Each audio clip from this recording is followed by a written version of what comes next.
अरे चिट्ठियां क्या थी? बगावत, मोहब्बत, प्यार, स्नेह, निमंत्रण और माफी था। मां की चिट्ठी आई है, रुलाने के लिए एक वाक्य ही काफी था। वाह वाह, मां की चिट्ठी आई है, रुलाने के लिए एक वाक्य ही काफी था। इन दिनों किसी पुराने संदूक में कोई फटा पुराना मुड़ा तुड़ा खत मिल जाए तो उसे चुपके चुपके किस करते हो कि नहीं? सच सच बताना यार, मिस करते हो कि नहीं? सच सच बताना यार, मिस करते हो कि नहीं? मर्सिडीज ले ली है, बड़ा मजा आता है। एक एक दृश्य फिरता हूं। मैंने कहा था ना, अगर आप जुड़ गए तो आज की शाम भूलने नहीं दूंगा, ये वादा करके सुना रहा हूं। मर्सिडीज ले ली है, बड़ा मजा आता है। धन जब आ जाता है बापू, तब क्या होता है? बिल्कुल सही लिखा हुआ है, पैसा हैसियत बदल सकता है, औकात नहीं बदलती। इससे बड़ा वाक्य क्या हो सकता है? औकात नहीं बदलती साहब, औकात कभी नहीं बदल सकती, बदल ही नहीं सकती। हम वस्त्र कुछ भी पहन ले, अंदर से तो वही रहेंगे। तुम्हारी दौलत नहीं है, बिल्कुल सही कहती हैं आप शबीना जी। मर्सिडीज ले लिए, बड़ा मजा आता है। जब बहुत पैसे हो जाते हैं हमारी बातें ऐसी हो जाती है। मर्सिडीज ले लिए, बड़ा मजा आता है। बेटा BMW चलाता है, बिटिया को ऑडी दिला दी है, होंडा सिटी बेच दी, बहुत चला दी है। अगला वाक्य कहता हूं, कविता नहीं है, अभिधा है। न कोई व्यंजना है, ना लक्षणा, कोई अलंकार नहीं। अभिधा मतलब जैसा दिखा वैसा लिखा, जो सामने नजर आया वो लिख रहा हूं। मैंने आज तक इतना सा था, जब से मंच पे कविताएं पढ़ता हूं, कविता पढ़ते पढ़ते मंच ने तारक मेहता बना दिया, वाह वाह क्या बात है, न जाना झोली में क्या क्या सौंप दिया, इस दुनिया का इतना प्यार दिया। 1980 में कविताएं पढ़ना शुरू हुआ, 36-37 साल से कविताएं पढ़ रहा हूं मंच पे। इनकी निगाह में सबसे ज्यादा पैसा लेने वाला बना दिया। लेकिन 36 साल में मैंने एक बार कभी नहीं कहा कि तालियां बजाना, न कभी कहूंगा। लेकिन अगली पंक्ति जो कहने जा रहा हूं, तालियां रोक सको तो रोक लेना। जो मैं कहने जा रहा हूं, अगर रोक सको तो रोक लेना। इसलिए क्योंकि जो अभिधा में जैसा लिखा वैसा लिखा। कोई कविता नहीं जो मैं मिस करता हूं आपको सौंपता हूं। और रोक सको तो रोक लेना। मर्सिडीज ले ली है, बड़ा मजा आता है। बेटा BMW चलाता है, बिटिया को ऑडी दिला दी है, होंडा सिटी बेच दी, बहुत चला दी है। यार बोलने सुनने में बड़ा अच्छा लगता है। तैयार रहना जो कह रहा हूं, यार बोलने सुनने में बड़ा अच्छा लगता है। पर भूल गए वो दिन जब पेट्रोल की कीमत बढ़ने पर डरते थे। चला लो महंगी से महंगी कार, वो सुख कहां से लेके आओगे जब किराए पे 1 घंटे साइकिल लेके जाया करते।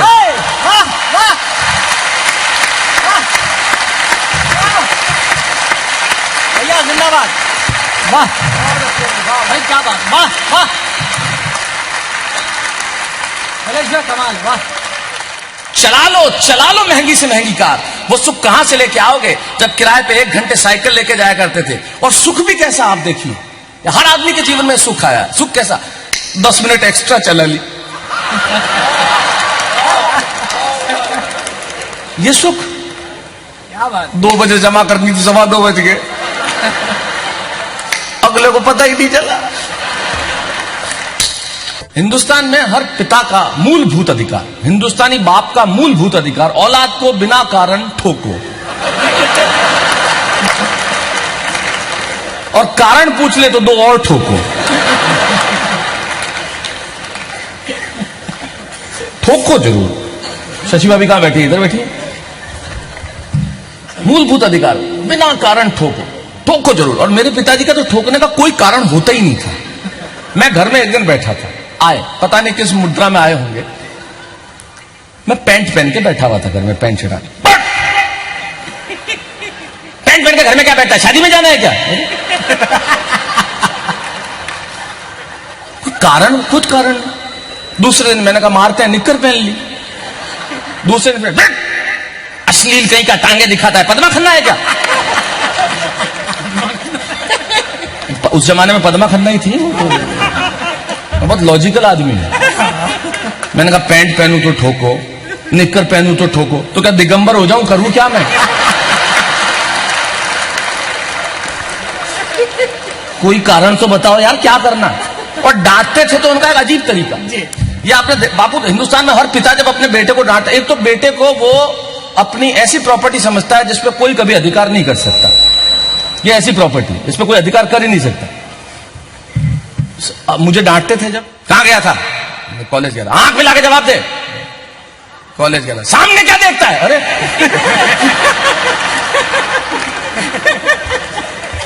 कभी कहते हो आंख नीचे करो, कभी कहते हो आंख तो लुकिंग लंडन टॉकिंग टोक्यो हो जाऊं, महंगा हो जाऊं, करूं क्या मैं? और उनके भीतर का व्यंग का, मैंने तो अपने मेरे 8वीं क्लास में मेरे टीचर ने नंबर नहीं दिए। उन्होंने कहा अच्छा मारपीट का पर्यायवाची लिखो। मैंने कहा श्री श्याम सिंह लोढ़ा।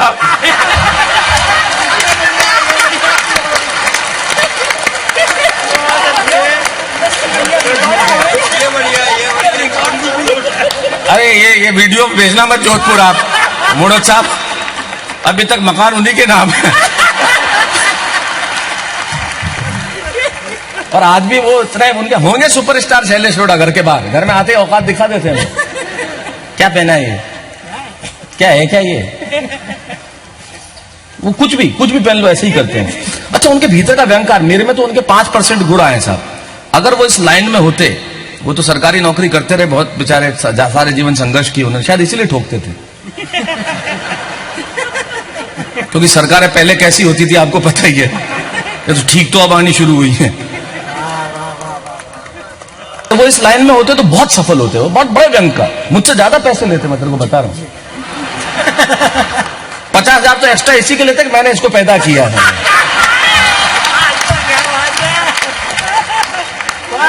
वो सही में मेरे पिताजी, जब रिजल्ट आता तो उनके भीतर का व्यंकार जागता था। अरुण, भीतर का अरुण के पिताजी तो और भी खतरनाक है। जैमिनी हरियाणवी जी इस देश के बहुत बड़े कवि, इनकी कविताएं बहुत बहुत प्रसिद्ध हुई। ईश्वर उन्हें शतायु करे, 87-88 वर्ष की उनकी उम्र है। उनकी कविताएं जितनी देश के काम आई उतनी इसके भी आई। तो सुनी नहीं पिता, इसने एक आदमी बाकायदा सच, इसने एक आदमी सतीश नाम का अपने पिताजी के पास रखा असिस्टेंट, उसका काम क्या है, डांट खाना। ये सच है, 13,000 रुपए उसको तनख्वाह देता है डांट खाने की। आज के जमाने की औलाद देख लो साहब, पैसे पे डांट खाने के लिए लोग रखे हैं, बाप की डांट भी नहीं सुन सकते ये लोग। हम हर 2 महीने में पिताजी को जाते हैं, ठोको। 2 महीने हो गए, जब रिजल्ट आता था साहब तो उनके भीतर का व्यंकार जागता था। गणित, क्या बात, 100 में से 22, वाह। अरे रे रे रे, विज्ञान 100 में से 14 नंबर, आप रोशन करेंगे, आप लोढ़ा खानदान का नाम रोशन करेंगे। और अचानक व्यंकार जागता, गंजा कर दो साले को। बाकायदा मुझे गंजा करवाया गया। मुझे आज तक समझ में नहीं आया बापू, बालों का विज्ञान से क्या संबंध है।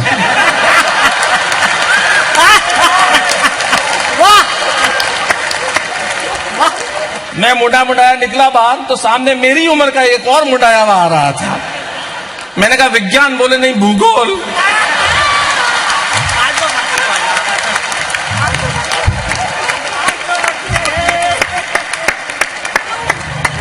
पंक्चर हो गई तो टेंशन, क्या पिताजी डांटेंगे, जेब खर्च से पैसे काटेंगे। यार महंगी, अगली पंक्ति मैंने कहा था कि तालियां रोक सको तो रोक लेना, इस बार छत नहीं फाड़ दो इंडोर स्टेडियम की, तो मुझे पता। आज महंगी से महंगी कार में पास में बीवी बैठ जाए ना तो लगता है इसी दिन के लिए तो परिश्रम के चक्कर लगाता था, पर जब वो स्कूटर के पीछे बैठ के कमर पकड़ती थी ना, दिल मचल मचल जाता था।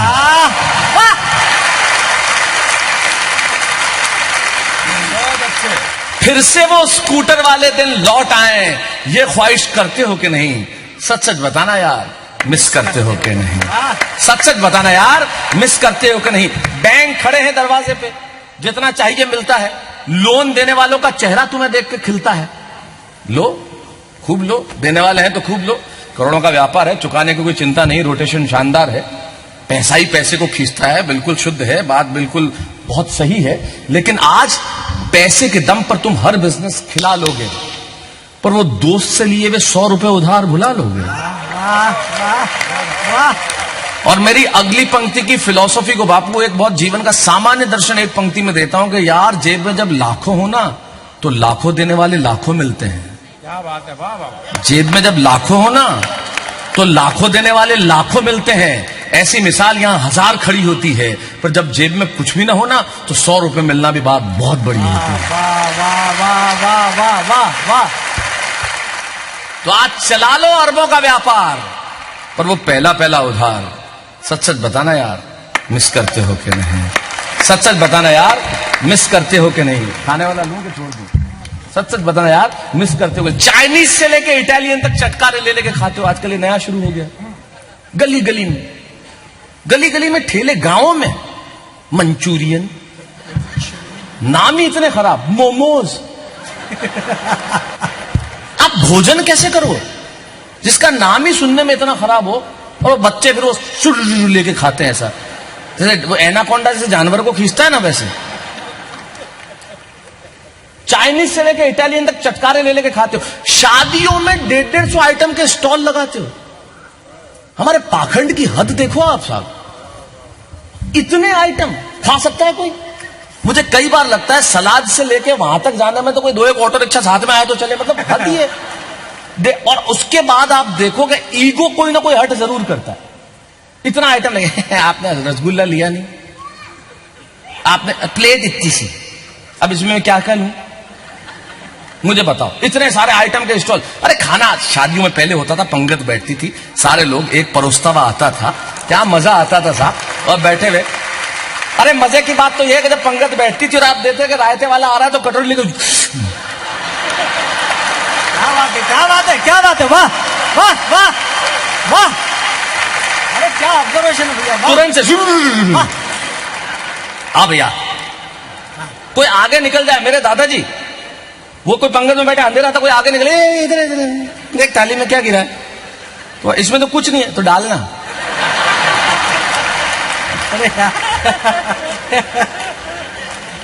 इतने आइटम को खाया जाता है। इटालियन काउंटर ने, ये काउंटर ने, वो काउंटर ने, थाई काउंटर ने, फाउई काउंटर ने, कोई खाया जाता है क्या? और करोड़पति आदमियों को बापू भिखारी बनते हुए देखना है तो तंदूर पे देखो, वो रोटी के काउंटर पे अरबपति भिखारी खड़े होते हैं, रोटी डालना ये।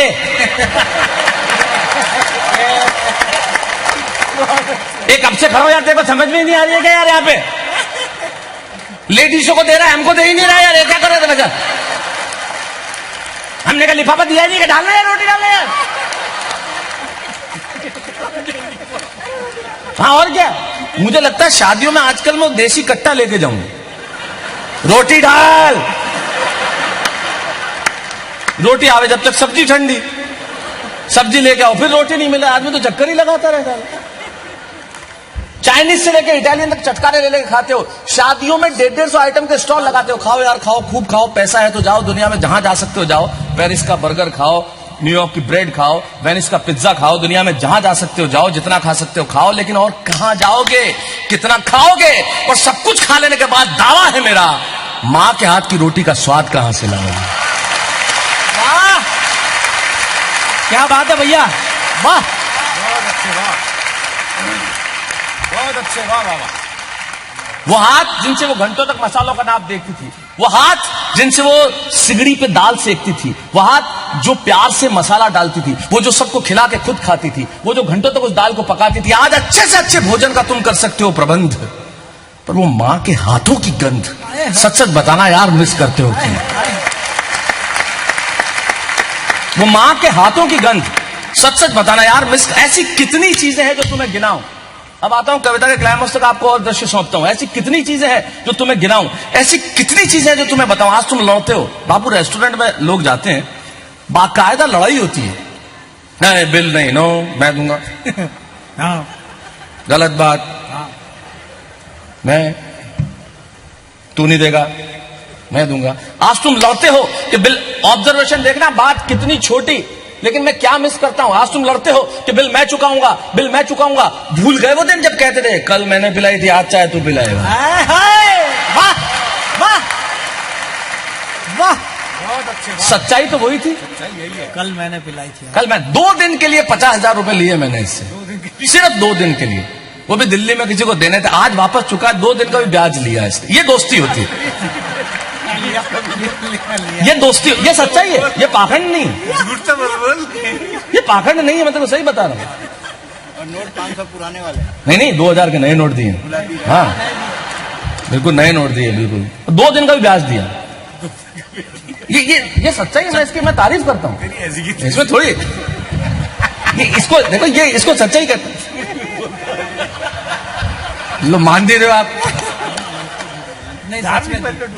भूल गए वो जब कहते थे कल मैंने पिलाई थी, आज चाय तू पिलाएगा। वो एक लाल कपड़ों वाली मुस्कुरा के गई, रसगुल्ले खिलाएगा। ऐसी कितनी चीजें तुम्हें गिनाऊं, वो बिना जूतों के बारिश में दौड़ना, वो हाथों से नावों को छोड़ना, वो नई नई फिल्मों के पोस्टर देखने जाना। राजेश भाई, बापू मैं टेलीविजन पे 24 घंटे अवेलेबल रहता हूं, कभी तारक मेहता बन के, कभी कॉमेडी सर्कस, कभी महामुकाबला, कभी वाह वाह क्या बात है। ईश्वर ने इस देश में इतना प्यार दिया, टेलीविजन पे हम दुनिया के इस देश के नहीं दुनिया के सबसे लंबे चलने वाले डेली धारावाहिक हो गए। आप ही लोगों की मोहब्बत का कमाल है कि हमें वो सौंपा प्रभु ने। ये बहुत कम लोगों को, हम एक इतिहास का हिस्सा बन गए। ईश्वर ने वहां पहुंचा दिया जाके हमने कल्पना नहीं की थी। लेकिन हमारे जमाने में फिल्मों देखने जाना मतलब पिताजी का मूड देखना पड़ता था, और उसके बाद फिल्मों के पोस्टर देखने जाते थे, कहाँ लगा हुआ है, कौन है हीरो, क्या है। मैं जहां सिरोही में पढ़ता था, वहां हमारी फिल्में जब लगती थी तो एक आदमी बाकायदा ऑटो रिक्शा लेता, उसमें एक लाउड स्पीकर लगाता, दोनों तरफ पोस्टर लगाता, माइक लेता और फिर मतलब प्रचार करते हुए निकलता, रोजाना 400 में देखिए। पिक्चर कोई भी डायलॉग एक ही, हंसी मजाक और मार धाड़ से भरपूर। एक दिन में 10 मिनट तक हंसता रहा। रोजाना 400 में देखिए, हंसी मजाक और मार धाड़ से भरपूर, जय संतोषी मां। डायलॉग तो वही। एक दिन बापू पिक्चर लगी ज्वेल थीफ, तो एक नया वर्ड उसने और जोड़ा, सस्पेंस। मैं 15 मिनट हंसा राजेश भाई। रोजाना 400 में देखिए, हंसी मजाक मार धाड़ और सस्पेंस से भरपूर, ज्वेल थीफ, खतरनाक सस्पेंस, आपको एंड तक पता नहीं चलेगा खूनी अशोक कुमार है।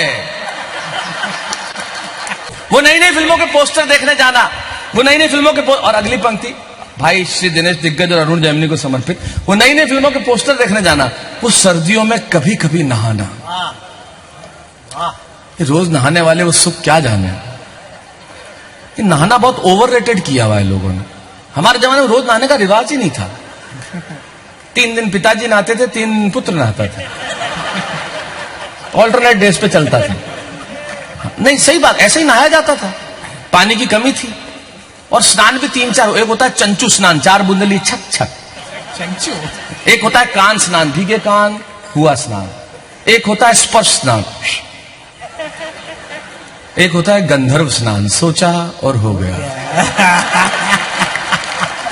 सोचा ये गंधर्व वाले, यो गंधर्व वाले मतलब गंधर्व स्नान वो कि जब तक शरीर में गंध न आए तब तक नहाना नहीं।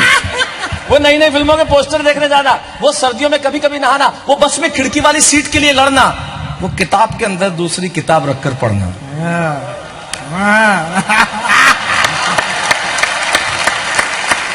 वो बस में खिड़की वाली सीट के लिए लड़ना, वो किताब के अंदर दूसरी किताब रखकर पढ़ना, वो छत रात को देर से आना, वो छत पे सोना, सोने से पहले भिगोना, दादाजी के पांव दबाना। अगली पंक्ति कविता नहीं है, अगर आप समझेंगे तो समझ लेंगे, अभिधा जो मैंने महसूस किया वो लिखा।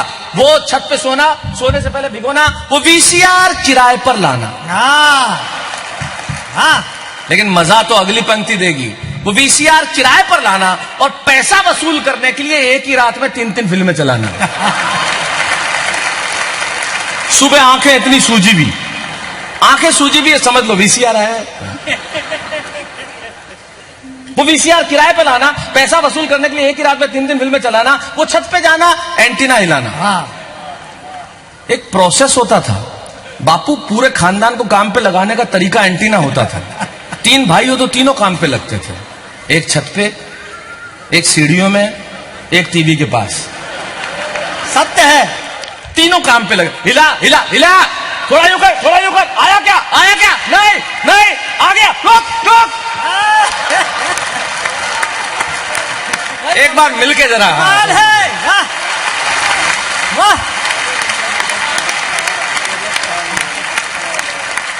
वो वीसीआर किराए पे लाना, वो छत पे जाना, एंटीना हिलाना, वो छत पे जाना, एंटीना हिलाना। आज तो वीसीडीज आ गई, सीडीज आ गई, पेन ड्राइव आ गई, वो ऑडियो कैसेट लाना, उसे भरवाना। गाना नंबर 1, गाना नंबर 2, प्रोसेस होता था। ये सोनी की कैसेट अच्छी नहीं, टोनी की अच्छी है, लड़ाई झगड़ा होता था। और कभी टूट जाए ना, उलझ जाए ना, तो बॉल पेन फंसा के उसे फिर से सुलझाना। वाह वाह वाह वाह। और कभी टूट जाए तो खोल के चिपकाना, पूरा प्रोसेस। ये पंखा धीरे कर उड़ रही है, और चिपकने में कभी ऑब्जर्वेशन देखना जैमिनी साहब, विष्णु जी, अगर चिपकने कभी उल्टी भी चिपक जाए ना तो उसका भी मजा उठाना। कैसेट अक्सर उल्टी चिपक जाती थी अपने को, और उल्टी में भी मजा देती थी, तो मजा लेते। जिंदगी की न टूटे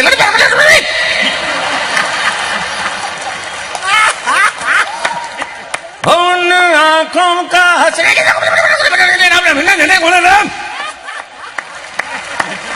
कमाल है भाई, कमाल है, कमाल है, वाह वाह वाह वाह। उल्टी चिपक जाए तो उसका भी मजा उठाना, वो दर्जी के पास जाना कपड़े सिलवाना। अब तो अब रेडीमेड खरीदते हैं, अब तो सिलवाता वो डिजाइनर। अब तो उस जमाने में तो सब कुछ दर्जी सिलता था। वो 38 की मोरी, 3 खानदान घुस जाए उसमें। ये स्वच्छ भारत अभियान तभी से चल रहा है। लेकिन मुझे खुशी है, हमारा आदरणीय माननीय प्रधानमंत्री ने जो स्वच्छ भारत अभियान के पहले 9 जो लोग चुने थे, मैं और हमारी टीम उनमें से एक है। हम प्रथम 9 के मैं हम उनका धन्यवाद ज्ञापित करता हूं कि हम बहुत अच्छा बेटा। इतनी छोटी बच्ची जब वहां से सलाम करती है तो मुझे लगता है कि मेरा कुछ कहना, मेरा यहाँ आना सार्थक हो गया। तब मेरी एक पंक्ति मुझे याद आती है कि इस जमाने में कुछ तो अच्छा रहने दिया जाए, इन बच्चों को सिर्फ बच्चा रहने दिया जाए। वाह वाह वाह वाह वाह वाह वाह। क्योंकि छत नहीं रहती, दहलीज नहीं रहती, दीवारों दर नहीं रहता, घर में बुजुर्ग ना हो तो घर घर नहीं रहता। क्या बात है। कैसेट चिपकाना, उल्टी चिपक जाए तो उसका भी मजा उठाना। अगली पंक्ति में अक्सर भूल जाता हूं उसकी बात क्या है। दिनेश तेरे को याद है क्या? तेरे को तो कई कवियों की याद है, मेरी भी नहीं। कागज है मेरे पास, ये आखिरी पंक्तियां मैं अक्सर इसकी भूल जाता हूं, तब सुनाता हूं। वो कैसेट लाना और उल्टी चिपक जाए तो उसको फिर से चिपकाना। क्योंकि क्या है साहब, कविताएं जो है वो कई बार इतनी ऐसी हो जाती है दिल के करीब। और ये देखो, आप ये देखो, मैंने एक जेट एयरवेज की यात्रा में जो ट्रेन में जो कागज आते हैं ना, उस पर कविता लिखी थी। और ये कागज मैंने आज तक नहीं छोड़ा। चीज पुरानी हो जाए तो क्या छोड़ दी जाती है? रची तो पहली बार इसी पे गई है। नहीं तो इसी बात, ये सही बात है। अरे आप कुछ और अर्थ लगा रहे हैं, मैं वो नहीं कह रहा हूं।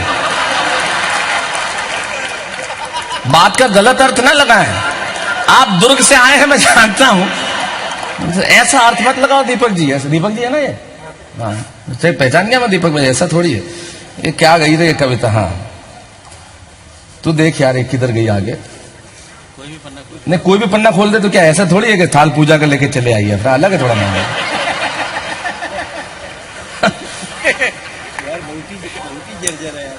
हाँ, जर्जर तो जर्जर रहनी चाहिए, ये संस्कृति है, ये संस्कृति है। हम ही थामे में गिरती हुई दीवारों को। यकीन मानिए, ये जर्जर इसलिए मैंने कहा ना, कागज की खुशबू मुझे बहुत अच्छी लगती है। जिस कागज पे लिखा वही साथ रखता हूं। मैं फोटोस्टेट करा कर रख सकता हूं, लेकिन क्या फायदा साहब। यही है, मैं इन्हें अपने माँ बाप मानता हूं।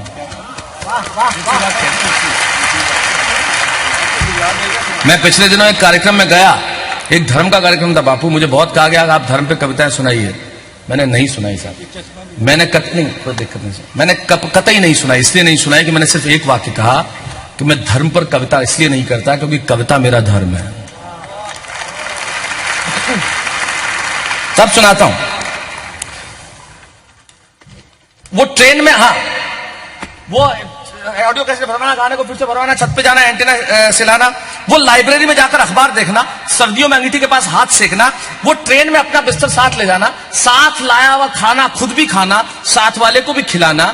उस जमाने को याद कीजिए साहब, हम खाना लेके जाते थे, थोड़ी देर में पूरा एक डब्बा परिवार हो जाता था। आज जगह जगह लिखा था अनजान आदमी के हाथ से न खाएं, जहर हो सकता है। मेरे साथ बैठने वाला परिवार होता था, आज साथ बैठने वाला अपराधी हो गया। तब मैं कहता हूं हमने क्या क्या बदल दिया। ट्रेन में लाया हुआ खाना साथ में खाना, खुद भी खाना, साथ वाले को भी खिलाना, वो एक ही कमरे में 7 भाई बहनों का रहना, वो एरोप्लेन को हवाई जहाज कहना। अगली पंक्ति बापू मैं क्षमा चाहते हुए कहना चाहता हूं, क्योंकि मैं आपकी उपस्थिति में कह रहा हूं, पंक्ति थोड़ी ऐसी वैसी है लेकिन सत्य है। क्योंकि हम हिंदुस्तानी इतने पाखंडी है कि हम सबने ये किया है लेकिन स्वीकार नहीं करते बापू। तब मैं कहना चाहता हूं, आपसे क्षमा मांगते हुए कहता हूं, आपकी उपस्थिति में कहना चाहता हूं, और कवि सम्मेलन में तो मैं क्षमा नहीं मांगता, सत्य है, लेकिन आपकी पावन उपस्थिति है इसलिए क्षमा चाहता हूं। क्योंकि पंक्ति थोड़ी ऐसी वैसी मतलब खराब नहीं है, लेकिन सत्य है। सत्य खराब भी होता है, सत्य खराब ही होता है, और सत्य अक्सर खराब होता है। वो ट्रेन में लाया हुआ बिस्तर साथ में लाना, साथ लाया पराठा अचार खुद भी खाना, साथ वाले को भी खिलाना, वो ट्यूशन पर पास वाली लड़की का जानबूझकर पांव से छूना। मैंने इसलिए कहा मनोज साहब कि ये पंक्ति में जहां भी कहता हूं एकदम खामोशी छा जाती है, क्योंकि हर आदमी ये जताने की कोशिश करता है कि उसने ऐसा नहीं किया। हम इतने पाखंडी है बापू, जो भी ये कह रहा है कि उसने ऐसा नहीं किया या तो झूठ बोल रहा है या बीमार है। और आप अपनी अपनी पत्नियों पे तो बिल्कुल प्रभाव जमाने की कोशिश मत करो, क्योंकि ट्यूशन पे वो भी गई है।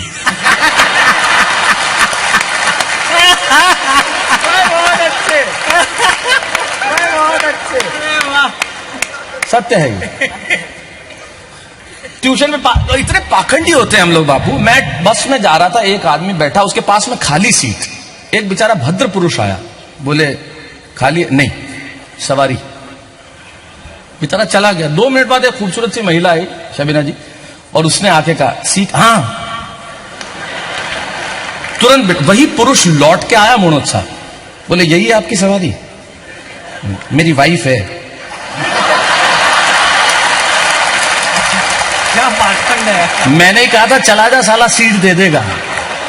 ये पाखंड है हमारा।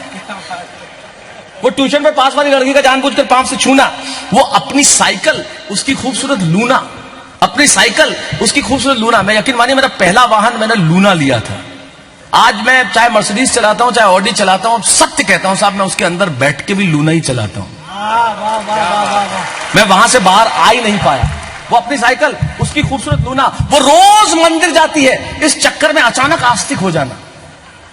वाह वाह वाह। वो रोज मंदिर जाती है, इस चक्कर में अचानक आस्तिक हो जाना। वो हर चीज खरीद के पहले स्वास्तिक बनाना। वो शादियों में जाने पर वो बिना किसी सामान के घर घर खेलना। वो शादियों में जाने पर 5-5 कोल्ड ड्रिंक उंडेलना। वहीं मिलता था शादियों में, जहां कोल्ड ड्रिंक की टेबल, वहां पर ये देना। 2 के बाद जब वो आंख दिखाता था, वो मंगा रहा है। मोहल्ले में कौन सा कोल्ड ड्रिंक? कोका कोला, फेंटा। आज के बच्चों को नसीब है, हमारे तो पूरे मोहल्ले में आई लव यू रसना। 1 बाल्टी पानी, 1 पैकेट रसना, 1.5 किलो शक्कर, पूरा मोहल्ला साफ। और हमारे मोहल्ले में तो इतना ऑरेंज रसना पिलाया गया मुझे कि मेरी जबान भगवा हो गई है। लोग कहने लगे इसका जबान सांप्रदायिक है। वाह वाह वाह वाह वाह वाह। राजनीति इस तरह से भी बात की जा सकती है, कुछ और करने की आवश्यकता नहीं है। बहुत अच्छे, क्या बात है। वो शादियों में जाने पर 5-5 कोल्ड ड्रिंक उड़ेलना, वो रात में दादाजी के पांव दबाना, और अगली पंक्ति मैंने की है, मुझे नहीं मालूम। मैं मुंबई में रहता हूं, आप लोग भी अपने अपने शहरों में रहते हैं, मैं गांव में पला बढ़ा, इसलिए अगली पंक्ति का सुख मुझे पता है वो क्या होता है। सुरेंद्र दुबे जी, तुमने भी किया होगा, तुम भी गांव में रहे हो। वो और विष्णु तो आज भी सिकंदराबाद में रहता है अपनी धरती पे, ये भी गांव से निकला। तमाम लोग, ये शहर से आया बस, उज्जैन से। नहीं, वो तो हमारा सबसे प्राचीन शहर है, इसलिए। वो रात को दादाजी के पांव दबाना, आधी रात को उठकर भौंकते हुए कुत्तों को भगाना मशादरा में। ये मैंने बहुत किया बापू। घर वालों ने मुझे इसी काम के लिए रखा गया था। मतलब मैं उन्हें कुत्ते बोलते तभी याद आता था। कुत्ते बोले बबलू, बबलू समझ जाता था कि अगली भूमिका के। मेरा उनसे इतना कुत्ताचारा हो गया था। कुत्ताचारा? हाँ। क्यों? भाईचारा हो सकता है तो कुत्ताचारा क्यों नहीं हो सकता? क्यों नहीं होना भी चाहिए। आजकल हमारे जितने एनिमल लवर्स हैं, मैं उनसे क्षमा चाहते हुए कहता हूं, भाई आप प्यार करो एनिमल से, हमें मजबूर तो मत करो। हमें डर लगता है, हम क्या करें? आप जरूर प्यार करो। बोले आप, हम कैसे, हमें डर लगता है यार, हमें नहीं जमता तो कैसे करें? उनके घर जाओ, नहीं काटेगा नहीं, अरे आपको थोड़ी काटेगा, मैं काटेगा। फिर वो आसपास आके घूमता है, आपको नाश्ता सामने, इधर वो बैठा हुआ, अब मेरा नाश्ते पे ध्यान ही नहीं जावे। कैसे पिताजी? ठीक है, घर पे सब ठीक है, खुद ले लीजिए। नहीं, मेरे चाचा जी के घर पे मैं गया, उन्होंने एक पाली, उसका नाम रखा डिम्पी। हाँ, डिम्पी लोड। हाँ, देखो भैया आए हैं। यार ये कुछ, मैं तो बड़ा ही भगाते हुए, हम एक दूसरे की भाषा समझने लगे थे। We use to understand each others language and feelings. मैं आता तो वो समझ जाते, वो आता तो मैं समझ जाते। बापू एक मोहल्ले में मुझे अंग्रेजी बोलने वाले मिले कुत्ते। हाँ, वो हमारे अंग्रेजी के प्रोफेसर थे, उनके पाले हुए थे आसपास के। तो पहला आया, मुझे देख के बोला हु, कौन। दूसरा हाउ,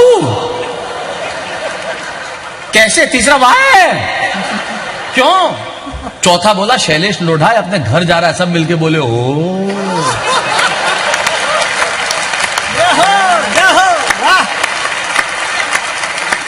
वो रात को दादाजी के पांव दबाना, अब समझ में आया पैसे क्यों लेता हूं? पूरा पैसे लेते हैं। वो आधी रात को उठकर भौंकते हुए कुत्तों को भगाना, वो दिवाली पे पटाखे चलाना, बहन से लड़ना, चोटी खींचना, भैया तंग करता है कहकर के रोना, फिर भी स्नेह का धागा नहीं खोना। जिंदगी में होता क्या था वो कॉमर्स और वो मम्मी का सर्दियों में स्वेटर बुनना। आजकल की मेरे पास बहुत, मैं गर्व से कहता हूं साहब, मेरी मां 1988 से विकलांग है। 1988 उनका एक्सीडेंट हुआ और बहुत सारे उनके, आज भी बैसाखियों पे है। आज तक 2017 मैं कहता हूं कि मेरे पिताजी ने अगर मुझे पीटा तो बहुत अच्छा किया, अगर उन्होंने वो नहीं किया होता तो मैं आज यहां नहीं होता। मेरी मां ने मुझे सर्दियों में हर दिन का 7 दिन के 7 स्वेटर होते थे, उनके हाथ से बुने हुए स्वेटर में मुझे कभी ठंड नहीं लगी। मुझे कभी ठंड महसूस, आज भी होंगे शैलेश टोडा कितने बड़े स्टार, कार्यक्रम खत्म हो, मैं दुनिया में कहीं भी हूं, मेरा पहला फोन उनको होता है, खत्म करने के बाद उनको, तो स्टेज से उतरने के बाद पहला फोन उनको होगा। इसलिए होगा कि मां को पता होना चाहिए कि बेटा कहां है। वो मम्मी का सर्दियों में स्वेटर बुनना, वो कॉमर्स और साइंस 2 ही सब्जेक्ट्स में से एक का चुनना फिक्स था। हमारे पिताजी के अपने नियम, व्यापार करना है कॉमर्स लो, नंबर अच्छे आए हैं साइंस लो, आर्ट्स तो गधे लेते हैं। खुद ही मैंने कहा आपके क्या सब्जेक्ट्स थे? 2 झापट पड़ी, मैं समझ गया उनके पास आर्ट्स थी।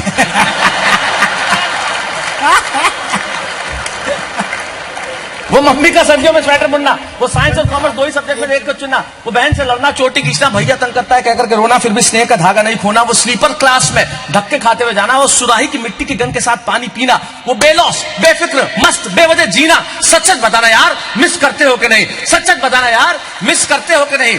और ये कविता मैंने सिर्फ इसलिए सुनाई कि अभी भी वक्त बाकी है मेरे भाई। कब तक वक्त और अपने हाथों मजबूर रहोगे? मिलो पुराने दोस्तों से, कहो ना यार मिले, भूल जाओ ये शिकवे गिले, जी लो जिंदगी को एक बार फिर से जी लो, जीवन का ये अमृत फिर से पी लो, ताकि तुम्हारा अतीत तुम्हारे वर्तमान से ये न कहे कि टुकड़ा टुकड़ा किरचते हो कि नहीं, और मुझे तुमसे ये ना पूछना पड़े। सच सच बताना यार मिस करते हो कि नहीं?